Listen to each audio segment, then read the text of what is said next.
की संख्या से ज्यादा संख्या उन लोगों की है जो लोरी पे नहीं जाना चाहते हैं। इनके ऊपर जबरदस्ती दबाव दिया जाता है, दबाव देकर इनको भेजा जाता है। प्रेशर ऐसे बनाया जाता है कि पहले उसको बोला जाएगा कि तुम कुछ पैसे दो, हर महीने का बांधो।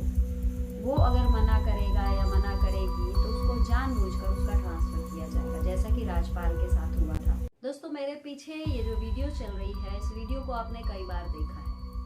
इस वीडियो से बहुत ज्यादा विवाद क्रिएट करने की कोशिश की गई। ये विवाद उन लोगों ने क्रिएट किया जो चाहते ही नहीं है कि पीड़ित सफाई कर्मचारी फले फूले। आज थोड़ा आपका वक्त लूंगी क्योंकि बहुत सारी चीजें मैं क्लियर करना चाहती हूँ, और जिन लोगों को पता नहीं है कि पीड़ितों के साथ किस तरीके से अन्याय हो रहा है और लगातार हो रहा है, उनको आज पता लगेगा कि कैसे चीजें चल रही हैं। तो जैसा कि मैंने आपको बताया कि मैं ओखला गई थी, और ओखला वार्ड 177 में बहुत सारी चीजें ऐसी मुझे पता लगी जो मुझे पहले नहीं पता थी। मैं नहीं जानती थी कि ये सब चीजें हो रही हैं, क्योंकि मुझे बार बार कर्मचारी बुलाते थे और वो एक पल था कि मैं चली गई और सारी चीजें सामने आ गई।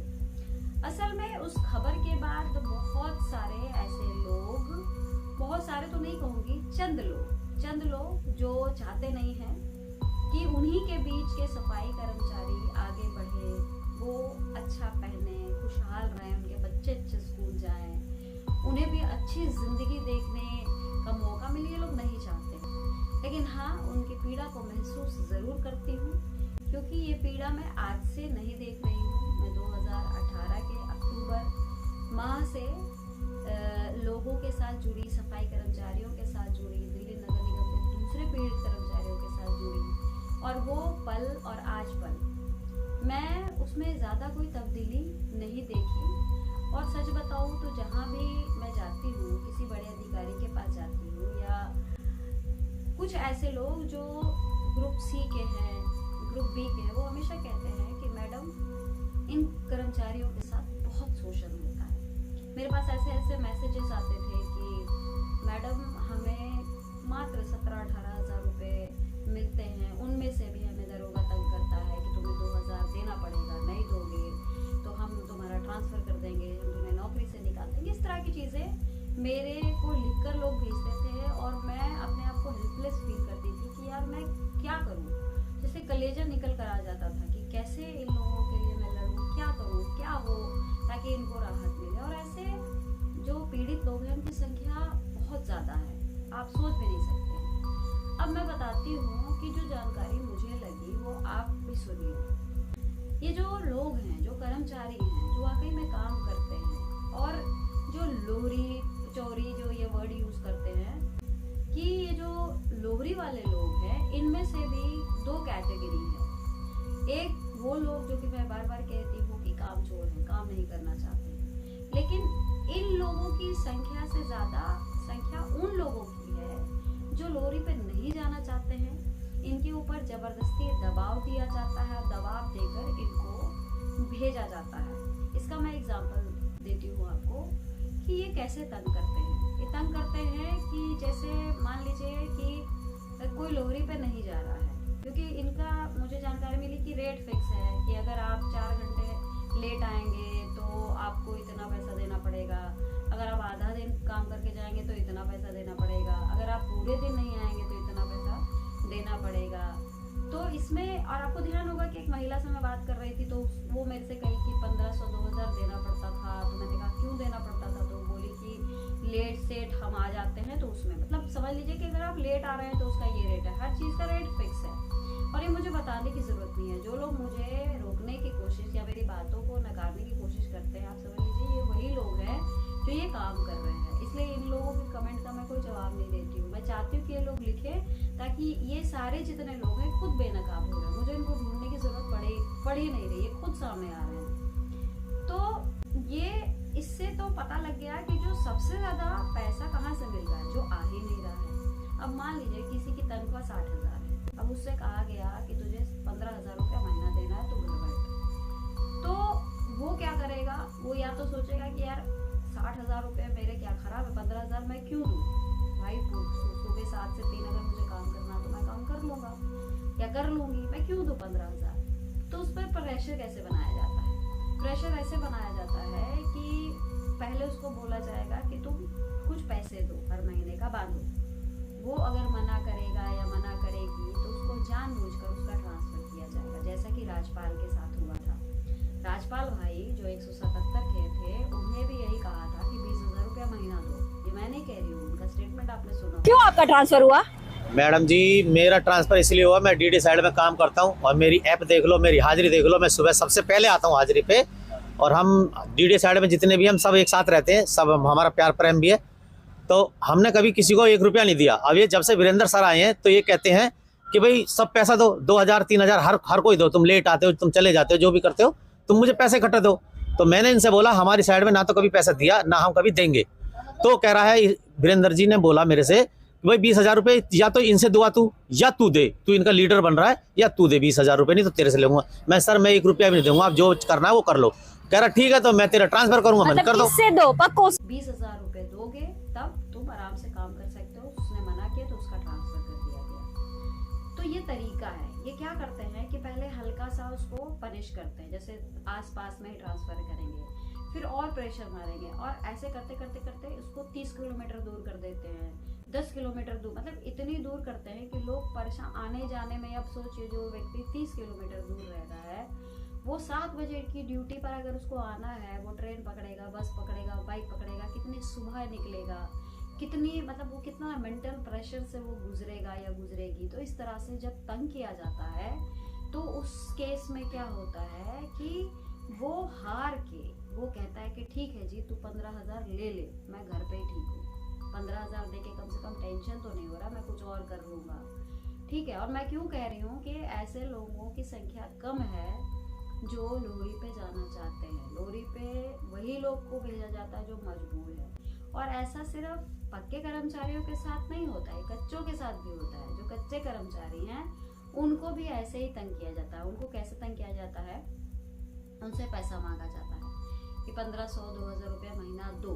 अगर वो नहीं देता है तो उसको ऐसे ट्रांसफर करते हैं, या फिर उनको क्या किया जाता है कि उनको ज्यादा बीट दी जाती है, क्योंकि जो लोग को ये लोग लोरी पे भेज चुके हैं, अब उनका काम कौन करेगा? तो उनका काम ये कच्चे कर्मचारी करते हैं, और उनसे जबरदस्ती कराया जाता है ये कह के कि अगर तू नहीं करेगा तो हम तेरा आगे एक्सटेंशन ही नहीं देंगे, मतलब अगले महीने से तुम टाटा, तुम अपने घर जाओ, तुम्हारी जगह कोई और कर लेगा। तो आप सोचिए कि कितना पीड़ादायक स्थिति है कि कर्मचारी आखिर करे तो क्या करे। और इसके लिए ना तो कोई नियम है, ना कोई रूल है, ना कोई रेगुलेशन है। अधिकारी अपनी सीट पे बैठे रहते हैं। और आपको बताऊं, ये जितने भी दरोगा बनते हैं, ये सारे जो दरोगा बनते हैं, ये कहते हैं हमारी मजबूरी है, ऊपर से प्रेशर है, नीचे से प्रेशर है। लेकिन आपको मैं सच बताऊं, ये जो दरोगा की पोस्ट, मुझे लोगों ने बताया कि ये जो दरोगा की पोस्ट होती है, लोग झाड़ू वाड़ू कुछ नहीं लगाते हैं। इनका काम ही होता है कलेक्शन करने का। इनको पोस्टिंग इसलिए मिलती है कि ये कलेक्शन करें, ठीक है। इनमें से मैं सबको, सारे दरोगाओं को भ्रष्ट नहीं मानती हूँ। इनमें से कुछ ऐसे भी होंगे जो अच्छे होंगे, लेकिन मैं कहती हूँ कि जो भी व्यक्ति, कोई दरोगा, SI, ASI, SS, SG, जो भी है, जो भी व्यक्ति इसमें शामिल है, और अगर ये कुकर्म कर रहा है, लोगों को परेशानी हो रही है, तो अगर वो सामने आकर उस चीज़ को रोकने की कोशिश नहीं करता है, तो मेरे ख्याल से वो भी उतना ही बड़ा कसूरवार है जितने कि बाकी लोग जो करते हैं।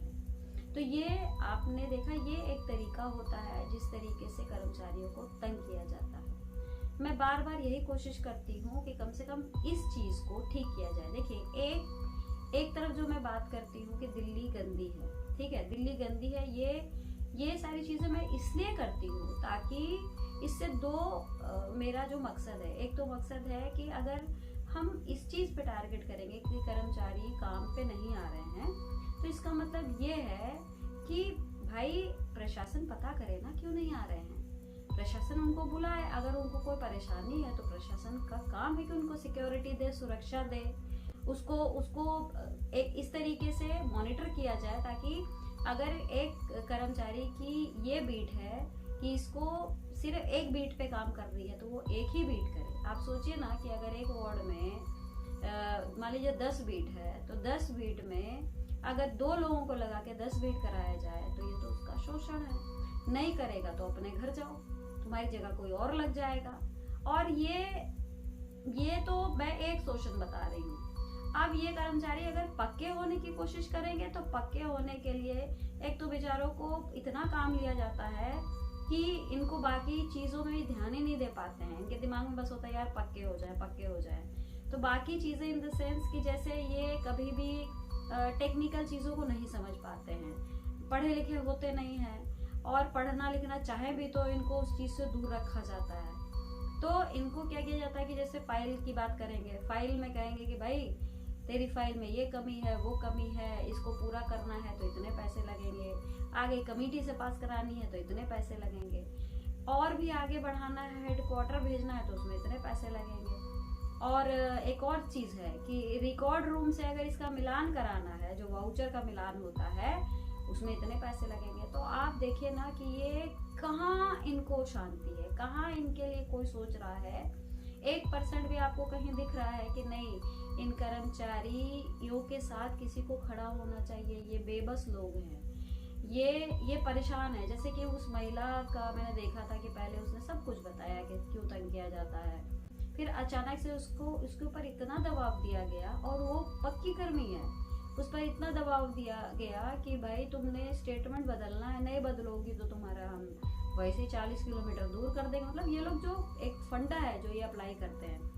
तो एक तो ये जो ट्रांसफर करने का जो ये तरीका है, ये मुझे लगता है कमिश्नर साहब को खुद अपने हाथ में लेना चाहिए, क्योंकि या तो एडिशनल कमिश्नर को दें या उस अधिकारी को दें या डीसी साहब ले, कुछ ऐसा होना चाहिए प्रोसेस जहाँ पारदर्शिता हो, जहाँ इन बेबस कर्मचारियों के लिए कम से कम एक राहत की सांस ये ले पाएं, ये खुलकर काम कर पाए। ये कर्मचारी वाकई में काम करना चाहते हैं, इनको रोड पे उतारा नहीं जाता है क्योंकि इनको इतना तंग किया जाता है। ये चाहते हैं, कौन नहीं चाहेगा भाई कि मैं भी ड्यूटी करूं, मैं नौकरी पे जाऊं, मेरा एक टाइम हो, सुबह 7 से 3 में जाऊं, अपना ड्यूटी पूरी करूं।